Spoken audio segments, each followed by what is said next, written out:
As some of the world's major leaders arrive in Lisbon to cement NATO's new strategic concept, NATO Review looks at how the city might be the perfect location to sign the concept. It is a city which, like the new strategic concept, combines the old and the new. As NATO constructs its new document, so Lisbon is famous for its own constructions, and not just of buildings. It has already been the location where two key EU treaties were signed. But now it's NATO's turn. And as many of its leaders return to Lisbon, the city provides telling reminders of how some security issues have changed, and some haven't. The city knows from experience the importance of security. It was attacked and pillaged several times over the centuries by many people, including the Romans and the Moors.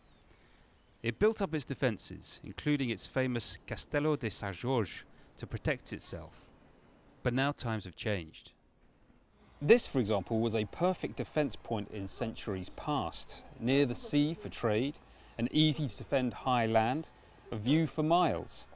But in the 21st century, these characteristics have less relevance.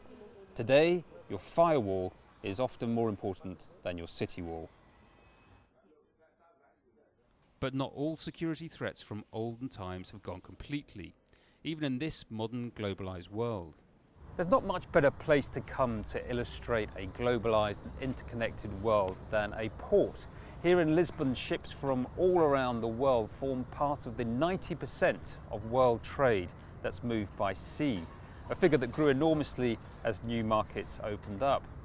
But as well as illustrating the development that globalisation has brought, ports are also a reminder that some security threats have not disappeared completely and in fact have just evolved to the modern day. One example is centuries ago, ships leaving Lisbon's port would have been very wary about potential pirate attacks. And today, ships leaving the port of Lisbon may still be wary of a new kind of piracy attack, albeit more modern and further away, but the threat still exists today. And Lisbon is a city well used to crisis management, having suffered several earthquakes, the biggest being in 1755. Finally, Lisbon is Europe's most western capital city.